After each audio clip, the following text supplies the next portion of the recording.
우리 조국 대한민국이 지금은 아주 잘 사는 나라 중에 하나가 됐지만 불과 얼마 전까지만 해도 우리도 먹고 사는 문제가 아주 절실했던 시절이 있었습니다. 그것이 우리의 언어 속에 아주 잘 나타나 있죠. 아마 이런 면을 잘 분석해 주신 분이 얼마 전에 작곡하신 이어령 교수님, 이어령 장관님이 아닐까 생각이 돼요. 예를 들면 우리가 어려서 많이 불렀던 동요 가운데 그 가사들을 보면 산토끼 같은 노래 그 가사를 한번 보십시오. 토끼야 토끼야 산속의 토끼야 겨울이 오면은 무얼 먹고 사느냐. 이 아이들이 어린 아이들이 꿈을 꾸며 커야 하는 그 나이에 토끼를 보면 쟤는 올겨울에 뭘 먹고 살지 하는 것이 걱정이 되었다니 얼마나 우리가 못 살았으면 그렇게 그런 말이 생겼냐 이 말이죠. 제 아들이 결혼한 후에 이제 며느리와 7년을 저희와 함께 살았습니다. 그러면서 이제 첫 손녀를 낳았는데 아내가 이 손녀를 재울 때마다 동요를 제 아내가 많이 알고 있어서 불러주곤 했어요. 잠잘 때. 근데 그때 제가 이 노래만큼은 좀 안 불렀으면 좋겠다 요청을 했던 노래가 하나 있는데 아시나요? 섬집 아기라는 노래가 있어요. 엄마가 섬그늘에 굴 따러 가면 아기는 혼자 남아 집을 보다가 바다가 불러주는 자작 노래에 팔 베고 스르르 잠이 듭니다. 노래도 구성지지만 그 내용을 보면 엄마가 어린 아기를 집에 혼자 두고 자긴 굴 따러 바다로 간다는 거예요. 아기 혼자 놔두고 아기는 혼자 남아서 바다 파도 소리에 잠이 든다. 미국의 기준에 의하면 이건 영락없이 차일드 어뷰스로 아기를 빼앗기든지 잡혀가든지 그렇게 할 겁니다. 얼마나 사는 게 힘들었으면 그런 시절이 있었냐 이 말이죠. 가족이라는 말을 영어로는 family라고 합니다. 그건 라틴어인데요. 봉사라는 뜻이에요. 봉사자. 우리는 식구, 먹을 식자, 입구자, 먹는 입이라고 이렇게 번역을 하죠. 식구가 몇이에요? 7입니다. 직역하면 먹는 입이 집에 몇 개 있어요? 7개가 있습니다. 입만 보이는 거죠. 그냥 오죽하면 먹는다는 말을 우리는 아무데나 갖다 붙였어요. 우리는 밥만 먹는 게 아니에요. 해가 가면 나이를 먹습니다. 여름에는 더위를 먹습니다. 어떤 사람은 공금을 횡령해 먹습니다. 그래서 욕을 먹습니다. 바지가 꽉 끼면 바지 먹었다. 뭐 그런 말까지 있어요.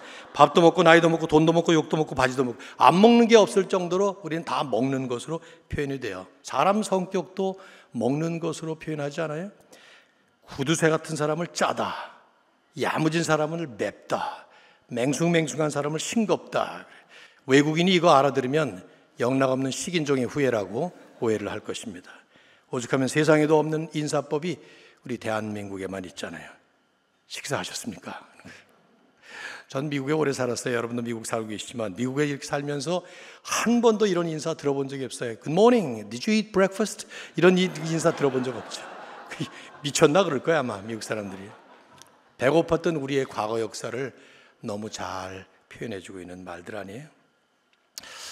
하지만 우리나라만 그랬겠습니까? 고대 사회에는 옛날에는 어디나 먹고 사는 문제가 아주 절실했던 가장 중요한 과제였겠죠. 복음서를 읽어보시면 복음서에 기록된 예수님의 이적들은 종류별로 이렇게 나눠보면 대략 한 30여 가지가 기록이 되어 있습니다. 그런데 그 중에 마태, 마가, 누가, 요한 이 4복음서 기자들 4복음서가 모두 다 기록하고 소개하는 이적은 딱 하나뿐이에요. 오늘 이 이적이죠. 떡 5개와 물고기 2마리로 남자만 5,000명을 먹이신 오병이어 이적입니다. 병이라는 말이 떡병자예요. 물병병이 아니고. 그래서 어떤 교회는 갔더니 오떡이어 이렇게 썼더라고요. 요즘에 한자 세대가 아니기 때문에.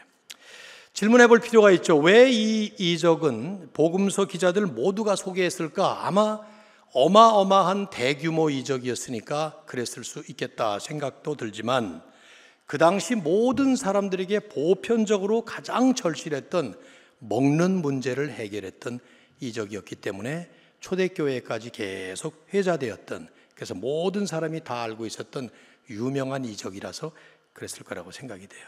오죽했으면 이제 이 이적의 마지막 장면에 그 자리에서 모든 사람들이 예수님을 임금으로 추대하려고 했던 것 아닙니까?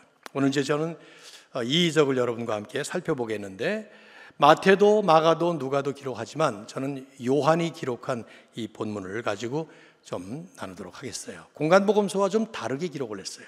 요한은 예수님의 이적을 목격한 많은 사람들이 따라가고 있었어요. 예수님을. 더구나 그때가 유대인의 최대의 명절인 유월절이 가까워져 있었기 때문에 예루살렘을 향해서 가는 큰 인파가 몰려가고 있었어요. 주님은 이들을 가르치시기 위해서였는지 산에 오르셨습니다. 5절 말씀을 보시면 예수께서 눈을 들어 큰 무리가 자기에게로 오는 것을 보셨다. 마가복음에 보면 예수님의 눈에 이 사람들은 목자 없는 양처럼 보여져서 불쌍한 마음이 들었다. 이렇게 마가는 해설을 달고 있습니다. 그러니까 이 이적은 우리 예수님의 긍휼의 마음, 불쌍한 마음이 들어서 행하신 이적이었던 것이죠. 자, 시간은 저녁 식사 시간이었어요. 장소는 텅 빈 허허벌판이었습니다. 그런데 먹을 것은 전혀 없는 상황이었어요. 마태, 마가, 누가 모두 다 군중들의 숫자가 남자들만 5천 명이었다 기록을 하는 걸로 봐서 분회자까지 합하면 대략 한 2만 명 혹은 3만 명도 될 수 있는 어마어마한 사람들이 모여 있었던 것이죠. 근데 그 많은 사람들이 그 순간 그 자리에서 한 번에 먹을 양식을 구한다는 것은 그야말로 불가능한 상황이었어요. 우리가 잠시 상상을 해볼 필요가 있어요. 이제 예수님께서 이적을 베푸셔서 이들을 먹이시는데 주님께서 이 순간에 하실 수 있었던 이적의 옵션들은 아주 많았을 거예요. 여러분 성경에 나오는 것들 한번 생각해 보십시오. 우선 출애굽 때 하늘에서 만나를 내리셔서 먹이신 일들이 있잖아요. 그러니까 하늘에서 그런 식량을 내리실 수도 있었을 겁니다. 아니면 메추라기를 보내서 또 먹이신 적도 있어요. 그렇게 하실 수도 있었겠죠. 엘리야 때처럼 까마귀 떼를 보내서 떡과 고기를 물어다 줄 수도 있었을 수 있을 거예요. 예수님이 그렇게. 아니면 요한복음 1장, 2장에 보시면 첫 번째 이적으로 물로 포도주를 만드셨으니까 들판에 널려있는 돌덩어리로 떡을 만드셔서 만드실 수도 있었을 거예요. 저 같으면 그냥 손가락 튀기셔서 오른쪽 주머니에 햄버거 하나, 인앤아웃, 그 왼쪽 주머니에 콜라 한 병, 뭐 콜라가 싫고 햄버거 하시는 사람은 김밥 한 줄, AB양 생수 한 병, 뭐 이렇게 만드실 수, 뭔들 못 하시겠어요. 예수님이 뭐든지 다 하실 수 있었지 않았겠냐 말이에요. 그런데 여기서 주님이 택하신 방법은 아주 특이했어요. 사복음서를 보면 공통적으로 제자들에게 명령을 하신 거예요. 너희들이 먹을 것을 주어라 말씀한 거죠. 말도 안 되는 상황 아니에요, 이것이? 그러면서 요한은 그 제자들 가운데 특히 두 제자 빌립과 안드레를 지목을 해서 마태, 마가, 누가는 언급하지 않는 이 두 사람의 이름, 그리고 이 두 사람과 예수님이 대화하는 내용을 제법 상세하게 기록을 하고 있습니다. 분명히 요한은 이 두 사람 속에 투영되어 있는 우리들의 모습을 보도록 하기 위한 목적이 있었던 것 같아요. 여러분이 한번 이 두 제자가 되어서 한번 이 장면을 들어가 보시면 좋겠습니다. 첫 번째 인물 빌립이에요. 5절 말씀을 보시면 예수님이 빌립에게 말씀하세요. 빌립에게 이르시되 우리가 어디서 떡을 사서 이 사람들을 먹이겠느냐 질문하셨는데, 그 질문하신 목적을 요한은 6절에 이렇게 해설을 합니다. 이렇게 말씀하신 것은 친히 어떻게 하실지를 아시고 당신께서 이미 다 계획이 있었다 이 말이죠. 근데 빌립을 시험하고자 하심이라. 어떤 시험을 지금 빌립에게 하시는 것일까? 본문에 나와 있지 않지만 충분히 추측해 볼 수 있는 근거가 요한복음 전체에 깔려 있습니다. 요한복음에 보면 빌립이라는 제자가 여기저기서 몇 번 소개돼요. 그런데 일관성 있는 한 가지 모습을 보입니다. 우선 1장에 보면 빌립은 예수님을 제일 처음에 따랐던 제자 중에 한 사람이에요. 그리고는 친구인 나다나엘에게 가서 내가 그 구약의 선지자들이 예언했던 그분을 만났다. 나사렛 예수다. 이렇게 설명을 하니까 나다나엘이 유명한 말을 하죠. 야, 나사렛에서 무슨 선한 게 나오겠냐? 산호제에서 무슨 선한 게 나오겠냐? 뭐 이런 식으로 얘기를 했다 이 말이에요. 죄송합니다. 여러분 이제 빗대어서 제가 오산에 살고 있으니까 오산에서 무슨 선한 게 나오겠냐? 뭐 이런 식으로 하신 거라 이 말이죠. 그러니까 빌립이 뭐라고 말을 하는가 하면 그 1장 46절을 보면 와서 보라, come and see. 뚜렷하게 이 두 마디를 해요. 와서, 내가 직접 와서 내 눈으로 봐라 말을 한 것이죠. 빌립은 보이는 것이 대단히 중요한 사람이었어요. 14장에 가면 최후의 만찬 석상에서 예수님께서 이제 내가 너희를 떠나서 갔다가 다시 돌아오리라 뭐 이런 말씀을 하시니까 빌립이 한 말을 해요. 14장 8절에 빌립이 이르되 주여 아버지를 우리에게 보여주옵소서 그리하면 족하겠나이다. 보이지 않는 하나님을 보여달라는 거예요. 그러면 만족하겠다는 거예요. 예수님이 9절에 이렇게 대답을 하시죠. 빌립아 내가 이렇게 오래 너희와 함께 있을 때 내가 나를 알지 못하느냐? 나를 본 자는 아버지를 보았거늘 어찌하여 아버지를 보이라 하느냐. 다시 말해서 요한이 모사하고 있는 이 빌립이라는 사람은 보이는 것이 중요한, 그래서 볼 수 없는 하나님, 보이지 않는 하나님을 보여달라고 요구할 만큼 이 눈에 보이는 가시적인 증거, 머리로 이해되고 논리적으로 설명이 되는 그런 것들이 아주 중요한 사람이었단 말이죠. 여기서도 마찬가지예요. 예수님이 어디 가서 이 사람들을 떡을 사서 먹이겠느냐 질문하시자마자 눈과 두뇌가 순식간에 회전을 합니다. 100명, 500명, 1000명, 5000명, 10,000명, 20,000명 이 모든 사람을 먹이려면은 하루 종일 남자들이 일해서 버는 돈 200명이 일해서 버는 200데나리온을 가지고도 떡 2개, 3개나 살까 말까 하겠다 생각을 한 거예요. 7절에 말을 해요. 빌립이 대답하되 각 사람으로 조금씩 받게 할지라도 200데나리온의 떡이 부족하리이다. 한마디로 불가능합니다. 그런 얘기를 한 것이죠. 리안 모리스라고 하는 학자는 지금 빌립은 예수님에게 해결책을 제시한 것이 아니라 불가능하다라는 그 사실을 지적한 것이다. 뭐 일반적이고 자연스러운 반응 아니겠어요?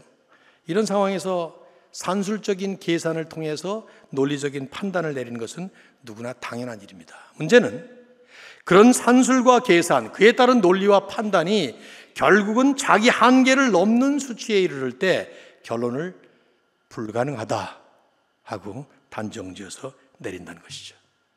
왜냐하면 예수님이 빌립을 시험하신 것은 그런 게 아니었어요. 200데나리온이라고 하는 이런 산술 실력을 보자는 게 아니었습니다.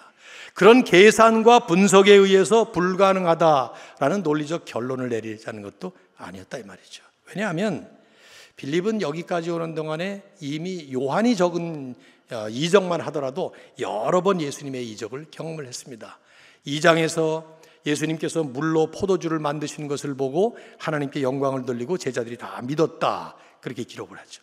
4장에 가서 보시면 왕의 신하의 아들이 병들어 죽어갈 때 그 자리에 가시지도 않고 원거리에서 리모트 컨트롤로 컨트롤하듯이 그냥 그 병을 낫게 하시는 것을 또 빌립이 그걸 경험했어요. 5장에 보시면 베데스다 못가에 38년 동안 완전히 온몸이 다 불구가 되어 있었던 사람을 그 자리에서 즉각적으로 완전 치유를 하시는 것을 또 빌립이 보았어요. 이런 빌립이 보였어야 될 반응이 있었다면 예수님이 질문하실 때 빌립은 이렇게 대답을 했어야 될 거예요. 주님, 우리는 못합니다. 이건 우리가 할 수 있는 일이 아닙니다. 저에게는 불가능한 일입니다. 그러나 당신은 하실 수 있습니다. 주님께서 이적을 행하시죠. 뭐 이렇게 대답을 했다면 아마 어쩌면 합격 점수를 받을 수 있었던 믿음의 고백이었겠죠. 그러나 빌립은 아쉽게도 거기까지 가지는 못했어요. 논리적 사고의 한계라고 할까요? 이성적 신앙의 맹점이라고 할까요? 합리적 판단의 어떤 자기 울타리 같은 그런 것이 아닐까요? 우리도 그러지 않아요? 생각해 보십시오, 여러분. 저나 여러분이나 다 전능하신 하나님을 믿는다고 말해요. 모든 것을 다 가능케 하시는 하나님, 이렇게 믿습니다. 그렇지만 상황이 벌어질 때 그 상황과 하나님 사이에서 그 하나님을 믿는다고 하는 내 가슴속 믿음과 머릿속 계산 사이에서 우리는 팽팽한 줄다리기를 하죠. 능력이 무한하신 예수 그리스도라고 고백은 하지만 내가 가진 상식과 내가 가진 계산, 나의 그 이성과 논리 속에 나 스스로를 가두어 놓고 더 이상은 넘어갈 수 없는, 내가 설정한 한계 그 이상은 넘어가지 못하는 그런 모습. 뭐 저도 많고요. 여러분도 그렇지 않아요? 저는 목회를 하면서 이 전형적인 모습이 드러나는 것이 기도 생활이라는 생각을 하게 됐어요. 근심 시간은 많이 늘어나지만 기도 시간은 점점 줄어들어요. 한번 여러분도 스스로를 판단해 보시죠. 아니, 종교 행위로서의 기도 시간은 늘릴 수 있지만 정말 기도다운 진짜 기도, quality prayer, 그건 점점 떨어지는. 그래서 매번 식사를 할 때마다, 하루 3끼 식사를 할 때마다 상투적인 종교 행위로서의 감사 기도는 할지 몰라도 그 테이블 위에 올려진 그 음식들이 내 능력이 아니고 내 손이 아닌 하나님의 은혜로 베풀어 주신, 주님께서 주신 일용할 양식이라는 것 때문에 가슴에 감격의 눈물이 날 정도로 감사하는 기도는 그다지 자주 경험하지 못합니다. 어떠세요, 여러분은? 종종 아이들을 키우면서 그래서 뭐 이런 방법 저런 방법을 쓰기도 했어요. 밥 다 먹고 기도해 보기도 했고, 맛있으면 이제 기도 더 잘할 테니까 말이죠. 어떨 때는 아이 기도를 안 해보기도 했고, 일부러 종교적인 그 테두리에 갇히지 않기 위해서 말이죠. 결과적으로 자기중심적인 고민과 불안감은 점점 쌓여가면서도 정말 하나님을 신뢰하기 때문에 누릴 수 있는 진정한 참 평안은 그다지 누리지 못하는, 그래서 불안하고 초조하고 상황에 따라서 이리저리 흔들리는 내 모습, 어떠세요, 여러분?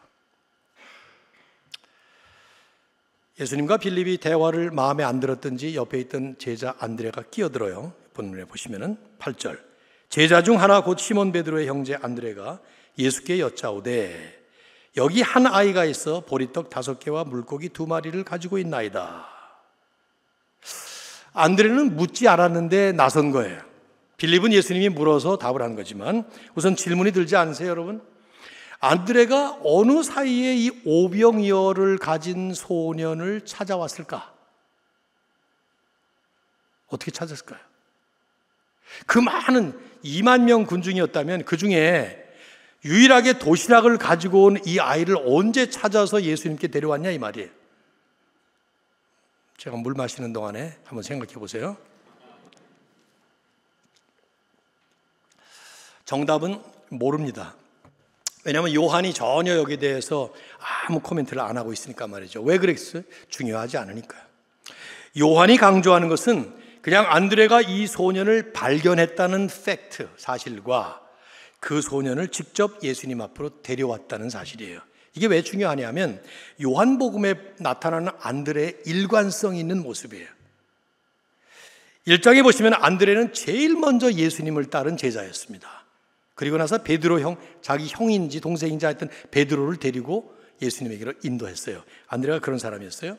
12장에 가서 보시면 어떤 사람들이 예수님을 접견하기 위해서 빌립에게 와서 요청을 해요. 우리가 예수님 좀 만났으면 좋겠다. 그랬더니 웬일인지 빌립이 그 사람들을 안드레에게로 데리고 가고 안드레가 그 사람들을 데리고 예수님에게로 갑니다. 여기서도 이 소년을 어떻게 찾아왔는지는 모르지만 주님께로 지금 인도하고 있어요.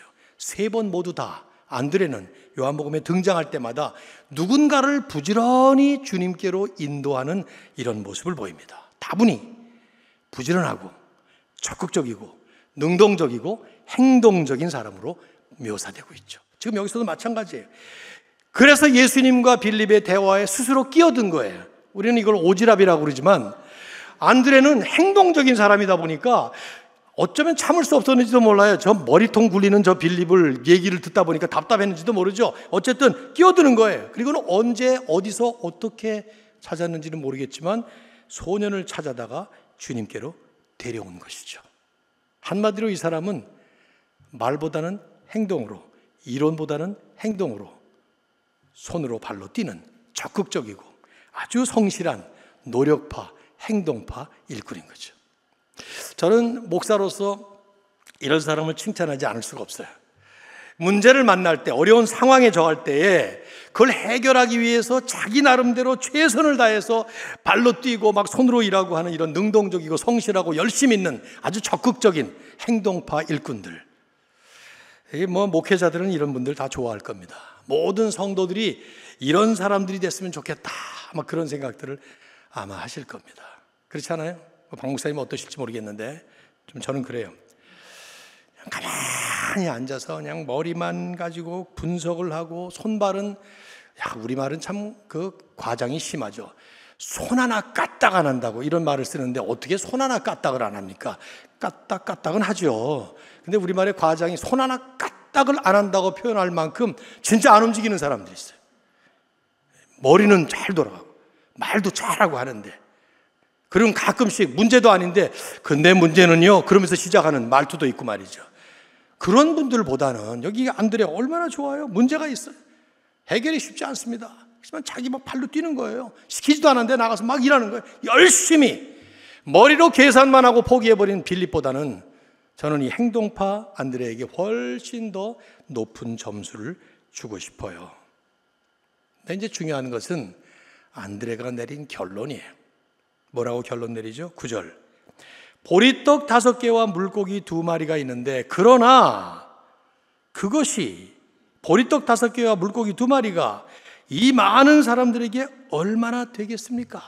보리떡은 그 당시에 극빈자들이 먹는 아주 딱딱한 싱겁고 맛없는 떡입니다. 물고기라는 것은 뭐 우리처럼 이렇게 조기나 이런 큼직한 참치 이런 게 아니라, 이 떡을 먹기가 어려우니까 떡과 함께 마치 양념처럼 곁들여 먹으라고 하는 무슨 멸치조림 같은 거 그런 아주 작은 생선, 그런 생선이에요. 초라한 음식이죠. 안드레의 말은 이거예요. 보리떡 5개, 물고기 2마리. 내가 열심히 노력해서 열심히 발로 뛰어서 찾아오긴 했는데 이걸 뭐 했습니까? 어디다 쓰겠어요 이거를? 아무 소용없습니다. 노력해봤지만, 땀 흘리고 수고해봤지만 고작 이것뿐입니다. 이 무슨 소용이 있겠습니까? 경험해 보셨나요? 열심히 기도했는데 응답이 없어요. 금식기도, 철야기도, 새벽기도, 작정기도 다 해봤는데 응답이 없어요. 최선으로 노력했지만 열매가 없습니다. 그럴 때 저는 청소년 시절에 모태신앙이었기 때문에 안 믿으셨던 아버님 믿게 해달라고 정말 기도 많이 했어요. 그런데 요지부동으로 안 믿으실 때, 나는 칼빈의 예정론을 배운 다음에 우리 아버지는 안 믿기로 예정되신 분이구나 이렇게 생각될 정도로 쉽게 포기되더라고요. 끝까지 포기 안 하신 우리 어머님의 기도를 들으신 것 같은데, 부도 맞아서 완전히 쫄딱 망해버렸을 때 아버지의 사업이 다시 일어나도록 그렇게 기도했지만 전혀 응답이 없을 때, 하나님 거기 계신 거 맞습니까? 이런 질문을 하고 싶을 때 여러분 없습니까? 저는 안드레의 푸념 같은 이 탄식이 아주 익숙합니다. 안드레가 마땅히 보였어야 될 바람직한 모습이 있었다면 빌립과 비슷하죠. 주님, 제가 노력해봤는데요, 제가 할 수 있는 건 이거 다 합니다. 물고기 5개, 보리떡 5개와 물고기 2마리, 이게 전부예요. 이게 무슨 소용이 있겠습니까? 주님이 하셔야 되지 않겠습니까? 제가 할 수 있는 이거지만 주님은 이 사람들 다 먹이실 수 있습니다. 이적을 행하시죠. 아마 이렇게 말했다면 충분히 주님의 칭찬을 받을 수 있을 거예요. 제 판단에 또 제 경험으로 볼 때 우리는 빌립과 안드레 그 사이에 어디선가, 어떨 때는 안드레 형으로, 어떨 때는 빌립 형으로 왔다 갔다 하면서 방황할 때가 많지 않을까 생각이 듭니다. 이제 스토리의 클라이막스는 이제부터죠. 예수님이 이적을 행하시는 거예요. 그런데 어제도 그제도 다 봤습니다만, 어제하고 오늘 새벽도 봤습니다만은 예수님의 다른 모든 이적이 다 똑같아요. 너무 간단해요. 이적이 도대체 이 이적이 어떻게 일어났을지 우리는 상상이 안 될 정도로 너무 쉽게 이적이 일어납니다. 그 이적의 초점을, 이 이적을 적고 있는 기자들이 다른 데 두고 있었기 때문에 이적이 어떤 식으로 그 프로시저가 행해졌는지 우리에게 자세히 적질 않아요. 우선 이제 이 시점에서 우리가 흔히 생각하게 되는, 우리의 눈에 초점을 끌고 있는 한 사람이 있죠. 보리떡과 물고기의 주인이었던 이 이름 없는 소년이. 여러분, 과거에 이런 설교 혹시 안 들어보셨나요? 우리도 이 소년처럼 헌신하자. 보리떡 5개, 물고기 2마리, 이거 아무것도 아닌 초라한 도시락이지만 위대하신 주님의 손에 들려지면 주님의 위대한 역사를 이룰 것이다. 여러분의 적은 재물, 또 시간, 노력 다 주님께 드려서 놀라운 오병이어의 이적의 역사를 이룹시다. 이런 설교 안 들어보셨나요? 저는 어렸을 때 많이 들었어요. 이게 대단히 은혜롭게 들리기는 하지만 사실은 본문에는 없는 얘기입니다. 이 본문을 자세히 보세요. 그러지 말자는 얘기가 아니에요. 오해하지 마십시오. 그런 헌신은 귀한 겁니다. 그러나 본문에는 없다는 거예요. 흔히 소년이 자기 도시락을 자발적으로 주님께 드렸다, 주님께 헌신했다, 그렇게들 생각하지만 알 수 없는 일이에요. 나는 오히려 안드레에게 잘못 걸려서 도시락을 빼앗겼을 가능성이 아주 높습니다.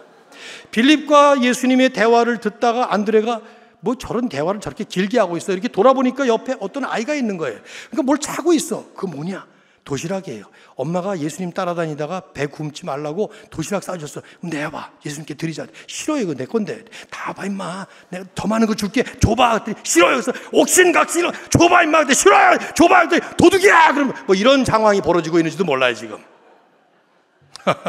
저 혼자의 상상이긴 하지만 왜 이런 상상을 하게 만드는가 하면 요한은 이 소년에 대해서 또 소년의 믿음이나 소년의 어떤 자세에 대해서 전혀 언급하지 않고 있어요. 왜? 이적의 초점은 소년이 아니라 예수님이었기 때문이죠. 빌립이 자신의 계산과 이론 속에 빠뜨렸던 바로 그 예수님. 안드레가 자기의 노력만으로 끝내지 말고 더 나아갔어야 될 바로 그 주님.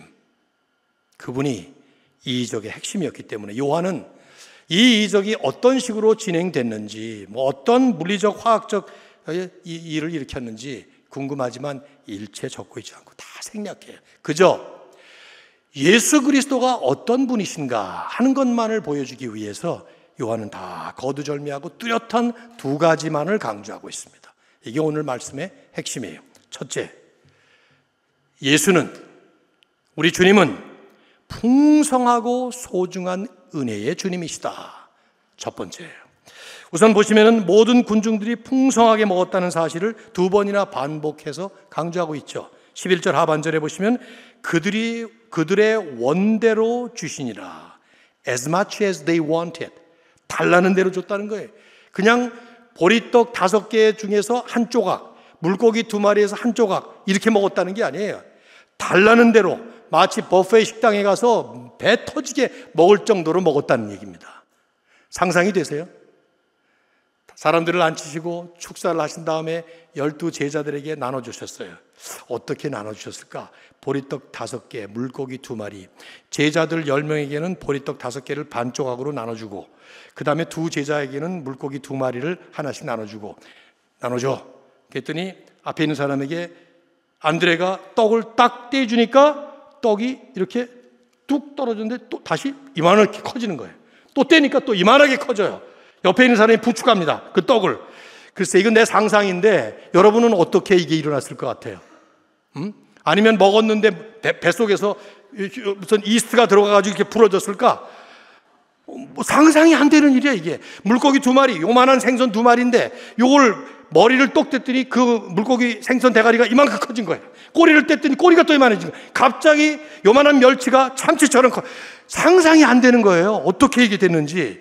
그런데 성경은 그냥 그들의 원대로 주시니라. 달라는 대로 또 주세요. 계속해서 받아서 먹었다는 얘기예요.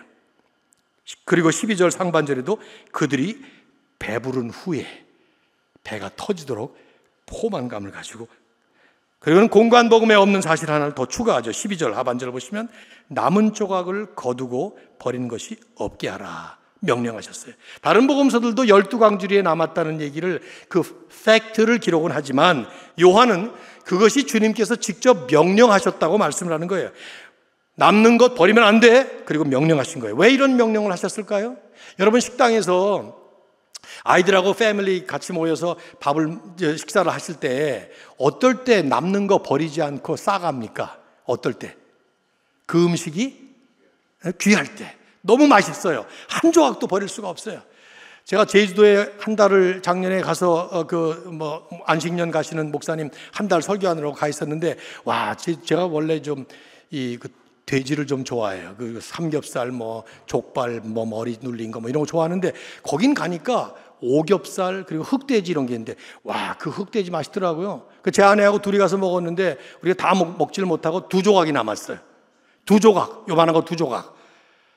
근데 이걸 버릴 수가 없더라고요. 너무 맛있어서. 그래서 제가 이거 볼 때마다 그 생각이 나요.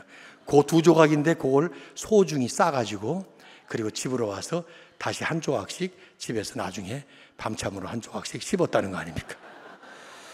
좋은 음식, 소중한 음식, 버릴 수 없는 너무 고귀한 것. 뜻밖의 야외 잔치에서 먹었던 오병이어는 단순한 보리떡 덩어리와 물고기 조각이 아니라 최고의 극상품. 상상해 보세요. 산호세 최고 요리집에, 맛집에 최고의 정찬, 이들은 그걸 먹은 것이죠. 요한이 보여주고자 하는 첫 번째 메시지가 그것입니다. 우리 주님 예수 그리스도는 최고로 귀한 하나님의 은혜를 먹어도 고갈되지 않는, 마셔도 메마르지 않는 풍성하게 베풀어 주시는 진정한 은혜의 주님이시다. 우리가 믿고 누리는 복음의 은혜라는 것이 바로 그런 것이라는 거예요. 하나님을 믿고 예수님을 만나서 그분을 통해서 주신 그 복음의 은혜라는 게 과연 뭐냐? 예수 믿고 이 땅에서 살아가면서 우리가 누리고 있는 게 과연 뭐냐? 바로 이런 거라는 거예요. 그냥 잠시 먹으면 또 배고파지는 것이 아니고, 마시면 또 목말라지는 그런 것이 아니라 영원토록 목마르지 않고 영원토록 배고프지 않는, 그러면서도 최고로 만난 값진 그런 하나님의 은혜, 세상 무엇과도 바꿀 수 없는, 아까 우리가 찬양할 때 조지 베벌리 쉐어가 살아생전에 많이 불렀던 주 예수보다 더 귀한 것은 없네, 그 찬양의 고백처럼 말이죠. 우리 한번 살펴볼 필요 있지 않아요? 정말 우리가 그렇게 삽니까? 예수 믿었기 때문에 그런 은혜를 그렇게 누리고 삽니까? 저는 매년마다 이 대한민국의 어디서 내는 통계인지는 모르겠습니다만은 통계를 보게 되는데, OECD 국가들 가운데, OECD 국가들이 다 선진국들 아니에요? 대한민국은 언제나 만족도가 최하위예요. 이렇게 잘 사는 나라가 되었는데 만족도는 최하위예요. 올해 그래도 38개 국가 중에 35위더라고요. 그래서 궁금했어요. 언제나 꼴찌였는데 올해 35위가 됐어요. 그 밑으로 4나라가 더 있더라고요. 3나라가. 궁금했어요. 기독교인들이 그나마 있어서 38등에서 35등이 된 것인지, 아니면 기독교인들 때문에 그런 것인지 궁금해요.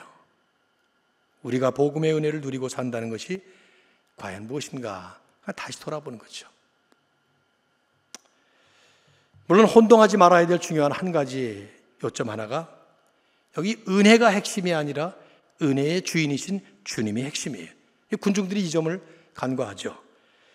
주님을 통해서 받은 그 떡에만 관심이 있었지, 이 떡의 주인이셨던 주님께 대해서는 이들은 관심이 없었던 것 같아요. 그래서 계속 따라갑니다. 2장 15절까지만 읽었지만 6장 전체를 보셔야 되는데, 예수님께서 돌아보시면서 6장 26절을 보시면은 너희가 나를 찾는 것은 표적을 본 까닭이 아니요 떡을 먹고 배부른 까닭이로다. 이게 무슨 말이냐면 표적, 영어로 사인이란 말이죠. 그 떡은 사인에 불과한 것이었어요. 사인은 실체를 가리키는 그야말로 사인에 불과합니다. 여기 가다 보시면 여러분이 병원 사인이 나오잖아요. H자. 그러면 그 사인을 보시고 병원이 여기 있구나 해서 병원이라는 실체를 찾아가게 되어 있는데, 오병이어의 떡이라는 것은 그 오병이어가 가리키고 있었던, 사인이 되어서 가리키고 있었던 실체가 있었단 말이죠. 그 실체가 뭐예요? 예수님이란 말이에요. 그래서 주님은 말씀을 하십니다. 6장 35절에서 전곡을 찌르죠. 예수께서 이르시되 나는 생명의 떡이니, 이 번역을 이렇게 하면 좋겠죠. 내가 생명의 떡이니, 너희가 먹은 그 떡이 진짜 떡이 아니라 그건 표적에 불과하고 사인에 불과하고, 내가 생명의 떡이니 내게 오는 자 줄이지 아니할 것이요 나를 믿는 자 영원히 목마르지 아니할 것이다.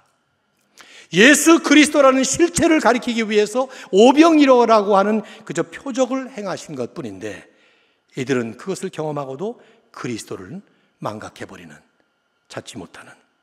그 주님은 말씀하고, 떡을 찾을 것이 아니라 나를 찾으라. 먹으면 다시 배고파지는 이 땅의 떡이 아니라 영원토록 배고프지 않을 생명의 떡인 나를 믿으라 말씀하신 거죠.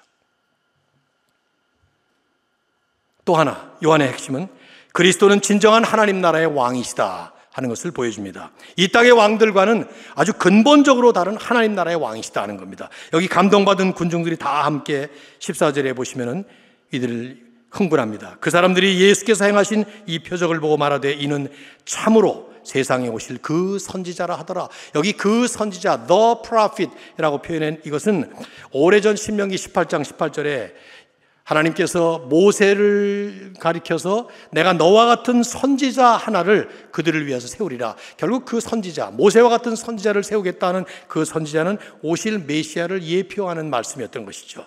그래서 그 당시 유대인들은 언젠가 모세와 같은 그 선지자가 오실 때 진정한 그 선지자, 그분이 메시아로 오시게 되면 민생고 문제는 물론이거니와 모든 문제를 다 해결해 줄 것이다. 그러면서 그들은 로마의 학정에서부터 우리를 해방시켜 줄 그런 분으로 생각했던 것이죠. 빗나간 메시아 신학을 가지고 잘못 믿었던 거예요. 그래서 이들은 예수님께서 지금 이런 이적을 행하는 걸 보고 즉각 그 자리에서 왕으로 모시려고 했던 것이죠. 주님은 뿌리치셔요. 왜? 15절 보십시오. 그러므로 예수께서 그들이 와서 자기를 억지로 붙들어 임금으로 삼으려 하는 줄 아시고 다시 혼자 산으로 떠나가시니라. 왜 그렇습니까? 예수님은 이런 방식으로 먹는 문제를 잠시 해결해 주시는 그런 식으로 왕이 되시는 것이 아니라 인생의 근본 문제를 완벽하고 영원하게 해결하심으로써 왕이 되실 분이었습니다. 어떻게 해요? 십자가에서 죽으심으로, 그리고 부활하심으로써. 그래서 제자들을 떠나보내셔요. 우리가 첫날 봤습니다만 홀로 산에 올라가서 기도를 하십니다. 재미있게도 마태, 마가, 누가는 산에 올라가셔서 예수님이 기도하셨다고 기도를 쓰고 있는데 요한은 쓰지 않고 있어요. 아마도 성경학자들은 가장 마지막에 쓰여진 요한복음을 읽었을 때 독자들은 이미 마태, 마가, 누가복음을 통해서 예수님이 산에 올라가셔서 기도하셨다는 사실을 알고 있을 독자들이기 때문에 상상을 하기 위한 일종의 기법이었다는 것이죠. 그랬을 겁니다. 기도를 하러 올라가셨습니다. 근데 어떤 기도를 하러 올라가셨을까요? 십자가로 가기 위한 준비 기도를 하셨을 겁니다. 단 칼슨이라고 하는 신학자는 이렇게 말을 했어요. 예수께서는 자신의 왕국이 승리를 거둔 방식을 잘 알고 계셨다. 적들을 포위하여 때려 눕히는 방식이 아니라 죽으심과 부활을 통해서 이루신다는 것. 그리고는 에드먼드 클라우니 박사의 말을 인용하면서 주님은 창을 휘두르며 심판하시기 위해서가 아니라 오히려 창에 찔리고 심판당하시기 위해서 이제 예루살렘으로 가는 준비를 하고 계셨다. 그렇습니다. 주님은 이 이적을 행하신 후에 이제 생애의 절정인 십자가를 향해서 이제 가실 발걸음을 옮기는 거죠. 잠깐 먹고 마시는 문제를 일시적으로 해결해 주는 이 땅의 임금들과는 전혀 다른 모습으로, 아니 이루지도 못할 그 공허하고 헛된 공약만을 내세워서 권좌에 오르는 이 땅의 권세자들과는 근본적으로 다른 방식으로 주님은 오히려 낮은 종으로 성육신하시고, 그리고 우리의 모든 잘못을 대신 짊어지시면서 십자가 위에서 죽으시고 부활 승천하셔서 지금 온 세상을 다스리시는 진정한 하나님 나라의 진정한 임금이 되신 분으로서 말이죠. 우리는 바로 그런 주님을, 그런 왕으로 지금 경배하고 있는 것입니다. 요한은 저는 이 사건을 통해서 우리에게 두 가지 질문을 던지고 있다고 생각해요. 오늘 이 시대를 살아가는 우리에게 이 말씀을 통해서 던지고 있는 두 가지 질문입니다. 여러분이 각자 한번 질문해 보시면 유익할 것이라고 생각됩니다. 첫째로, 과연 예수 그리스도는 나의 진정한 생명의 떡이신가? 정말 예수님이 나의 생명의 떡이시라면 우리는 환경과는 상관없이 예수님 때문에, 예수님 안에서 그분 한 분만으로 만족할 수 있을 것입니다. 그리스도께서 우리의 생명의 떡이시라면 우리의 기도는 떡을 더 달라고 아우성치는 기도라기보다는, 이 떡 말고 다른 떡을 달라고 몸부림치는 기도라기보다는 오히려 진정한 떡을 받았기 때문에, 이미 넘치도록 풍성한 그 하나님의 은혜를 베푸신 그분께 감사하며 감격하면서 그분 안에서 충만한 만족을 누리며 그분을 찬양하고 높여드리는 그런 기도를 충분히 할 수 있을 거라고 생각합니다. 우리의 요구를 주님께 드리지 말라는 것 아니에요. 그러나 그 요구의 질과 내용이 뭐가 부족해서 뭐가 더 필요하기 때문이 아니라 이미 주신 그 은혜, 생명의 떡이신 주님을 우리는 맛보고 살기 때문에 감사하고 감격하는 찬양의 간구가 되는 것이겠죠. 두 번째 질문입니다. 과연 예수 그리스도는 나의 진정한 왕이신가 하는 질문이에요. 정말 우리가 주님을 왕으로 섬기나요? 오늘 찬양을 늘 우리는 예수 우리 왕이여 찬양을 하죠.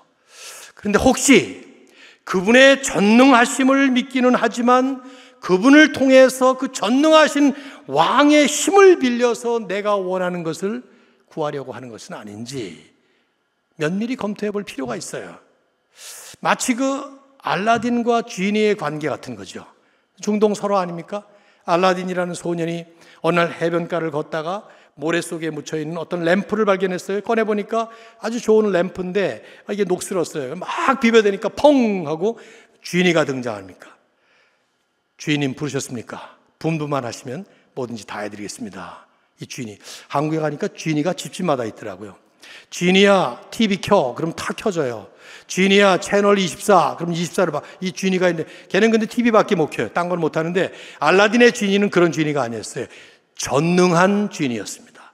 집 가져오라면 집 가져와, 차 가져오라면 차 가져와, 뭐든지 가져오라는 대로 다 할 수 있는 전능한 존재였는데 알라딘의 종이었죠. 주인은 알라딘이에요. 혹시 우리가 하나님을 섬긴다고 할 때, 하나님께 기도하고 하나님께 간구한다고 할 때 전능하신 저분을 마치 나를 위해 존재해야 되는 그런 분으로, 그러면 진정한 왕이 아니라 왕은 나이고 내가 왕이고 그분은 나의 전능하신 종이 되겠죠. 미국도 많습니다만 한국에 가니까 반려견을 키우시는 분들이 많아요. 그 반려견을 키우는 분들의 특징은 그 개들을 하루에 한 번씩 꼭 산책을 시켜야 되는데 그때마다 어떻게 합니까? 개를 끌고 그 다음에 이쪽에 봉지 하나를 가지고 다녀야 되잖아요. 그 봉지가 뭐예요? 걔네들이 싸대는 것들을 이제 이렇게 정리해야 되는 거 아닙니까? 상상 한번 해보십시오. 여러분이 키우는 그 강아지가 어느 날 이런 생각을 하는 겁니다. 내 뒤를 졸졸 따라오면서 내가 저지른 이걸 처리하는 저분은 아무래도 내 종인가 보다. 그러면 그 개는 어떻게 해야 됩니까? 그건 미친 개 아니겠어요? 그렇죠? 어떻게 생각해야 되죠? 저분이 나를 얼마나 사랑하시면 이 더러운, 내가 싸질러대는 이 더러운 것까지도 치워줄 만큼, 마다하지 아니하고 그걸 치워줄 만큼 나를 아껴주시는가? 저분은 진정한 나의 주인이시구나. 내가 저분을 잘 섬겨야 돼. 이래야 제대로 된 명품 개 아니겠습니까? 저는 종종 그 생각이 드는 거예요. 지금까지 살아오면서 우리 하나님께서 내 뒤를 따라오시면서 앞서가시면서 옆에서 동행하시면서 내가 싸질러 놓은 잘못된 모든 것들을 얼마나 많이 다 청소해 주시고 치워 주시고 그래서 나를 여기까지 오게 하셨는데 나는 아직도 그분을 나의 전능한 종처럼 부리고 있고 그래서 그분께 아우성치면서 기도하고 있다면 이건 회개도 큰 회개를 해야 될 일이 아닌가. 과연 그리스도는 우리의 진정한 왕이신가 하는 질문 말이죠.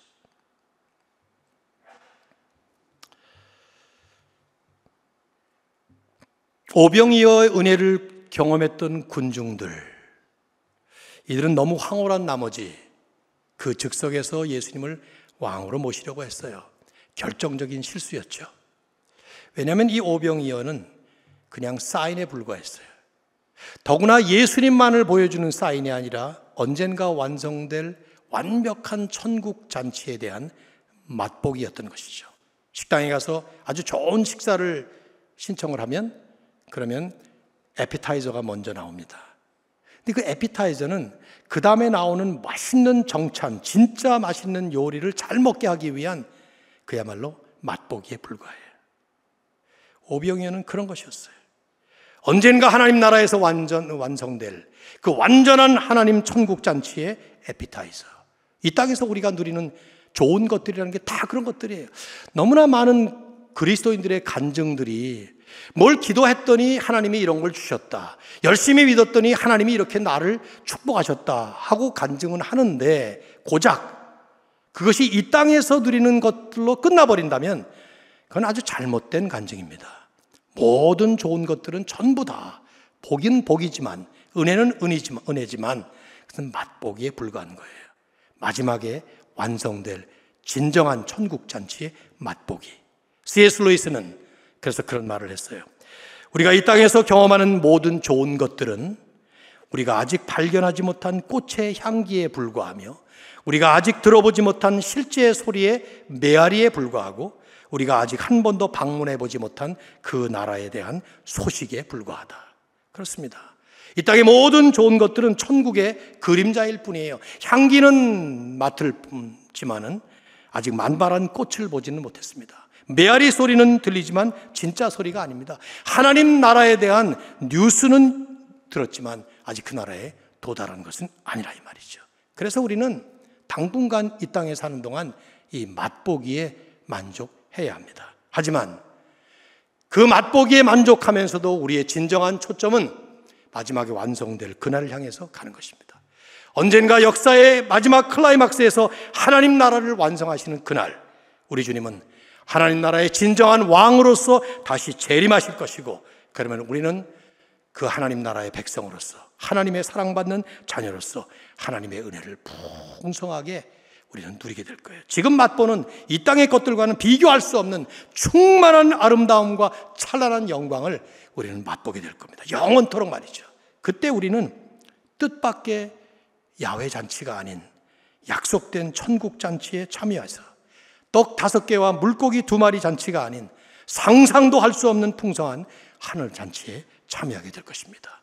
영원토록 배고픔과 목마름이 없는, 눈물과 슬픔도 아픔도 괴로움도 없는 완벽한 하나님의 잔치에서 영원토록 주님만을 찬양하게 될 것입니다.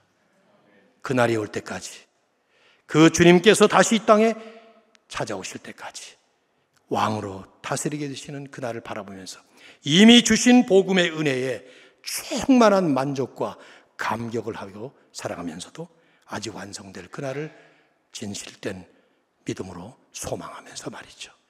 주님 다시 오실 그때까지 산호제보다 훨씬 더 멋지고 좋은 그 천국 잔치에서 영원토록 주님과 함께 누릴 잔치를 소망하면서 말이죠. 저는 그날이 너무 기다려져요. 빨리 죽자 뭐 이런 식으로 유치하게 생각하시면 안 돼요. 작년에 이 설교를 어디선가 하는데, 그때 5월 달에 제가 존경하던 팀 켈러 목사님이 소천하셨다는 소식을 들었어요. 한편 너무 아쉬웠어요.